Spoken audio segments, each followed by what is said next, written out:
அனைவருக்கும் வணக்கம். இறைகத்திற்கு வந்துள்ள அனைத்து நல்லுள்ளங்களுக்கும் நன்றி.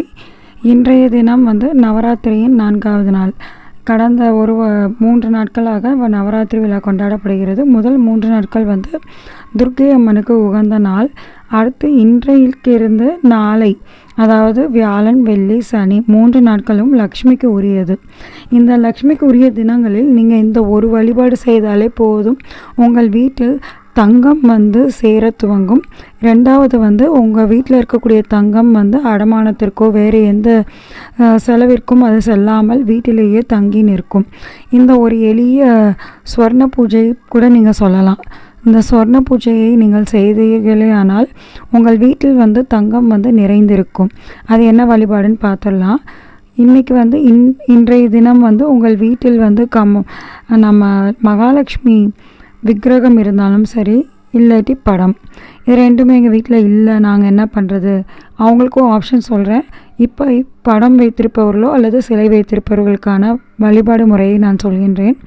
உங்கள் வீட்டில் நீங்கள் அணிந்திருக்க நகையை தவிர ஏதேனும் ஒரு நகை வைத்திருப்பீங்க. அது செயினாக இருந்தாலும் ஓகே, இல்லை வளையலாக இருந்தாலும் ஓகே.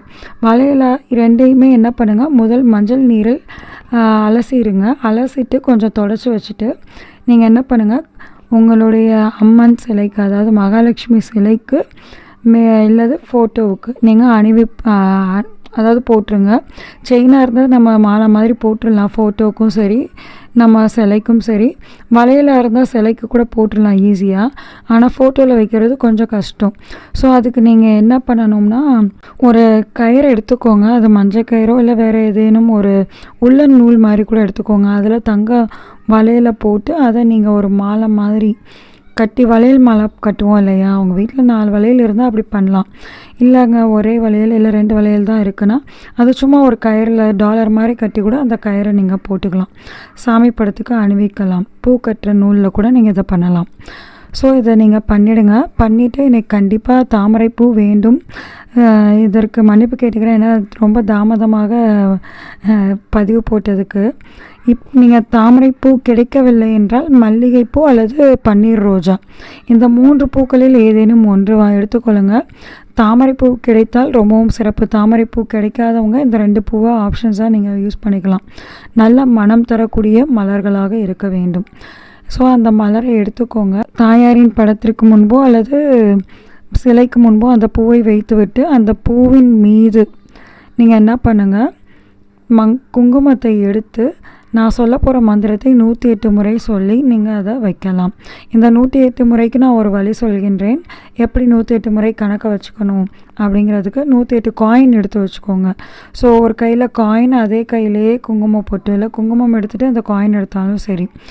ஸோ நீங்கள் இப்போ பூஜை பண்ணும்போது தாமரைப்பூ மேலே வைப்பதற்கு இடம் இருக்குது. நான் ஒரு தனி என்ன சொல்வது, நம்ம அந்த மரப்பலகை போட்டு நீங்கள் செய்வதனாலும் சரி, இல்லை கீழே ஒரு விரிப்பு, ஒரு பட்டு துணியை போட்டு விரித்து நீங்கள் இதை செய்தாலும் சரி. கீழே ஏதாவது ஒரு ரெட் கலரோ இல்லை பச்சை கலர் துணியை விரித்து நீங்கள் அம்மன் சிலையோ அல்லது ஃபோட்டோவையோ வச்சு இந்த வழிமுறையை பண்ணாலும் சரி, இல்லாட்டி மரப்பலகை பண்ணாலும் சரி. ஸோ தாமரைப்பூ மேலே அந்த குங்குமத்தையும் காயினையும் போட்டுக்கிட்டே வாங்க. ஒவ்வொரு அர்ச்சனைக்கும் நான் சொல்ல போகிற மந்திரத்தை 108 முறை சொல்லி வாருங்கள்.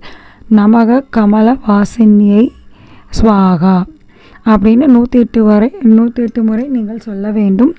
இரண்டாவது இந்த தாமரைப்பூ, அந்த செயின் எல்லாமே அந்த ஃபோட்டோ அல்லது சிலையிலேயே இருக்க வேண்டும். இன்றைக்கும் நாளை மறுநாள் 3 நாட்களுக்கும் வைத்து நீங்கள் பூஜை செய்து கொள்ளுங்கள்.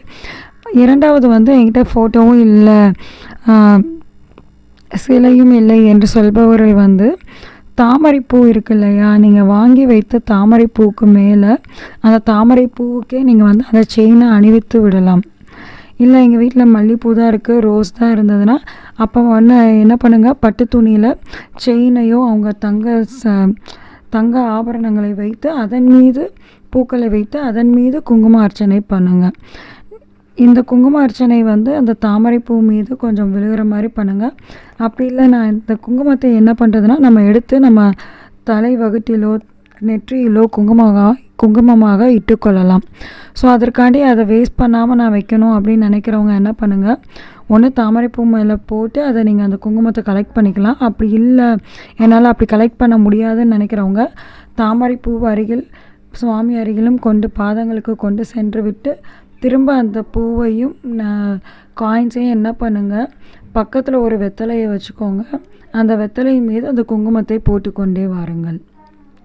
இல்லை உங்கள் வீட்டில் குத்து விளக்கு இருக்குன்னா அந்த குத்து விளக்கை ஏற்றிவிட்டு அந்த குத்து விளக்குன்னு காலடியில் கூட நீங்கள் குங்குமத்தை போட்டுகிட்டே வரலாம், குங்குமத்தையும் காயினையும். ஸோ நீங்கள் குங்குமத்தை கலெக்ட் பண்ணுறது ரொம்ப ஈஸியாக இருக்கும். ஸோ இந்த இதை 3 நாட்களும் நீங்கள் கண்டிப்பாக செய்ய வேண்டும். 3 நாட்களும் அந்த தாமரைப்பூ அப்படியே இருக்கலாம். இதே நீங்கள் மல்லிகைப்பூ ரோஜா, அதாவது பன்னீர் ரோஜா வாங்குறீங்கன்னா ஒவ்வொரு நாளும் மாற்றிக்கோங்க 3 நாட்களுக்கும். நன்றி, வணக்கம். இது போன்ற இனிய பதிவுகளை பெறுவதற்கு இன்றைய இரகத்திற்கு உங்களை பதிவு செய்து கொள்ளுங்கள். இந்த பூஜையை செய்வதனால் உங்களுக்கு கண்டிப்பாக உங்களின் வீட்டினுடைய தங்கம் வாங்கக்கூடிய வாய்ப்பு அதிகரிக்கும். தங்கம் நிலைத்து நிற்கும் உங்கள் வீட்டில். நன்றி, வணக்கம்.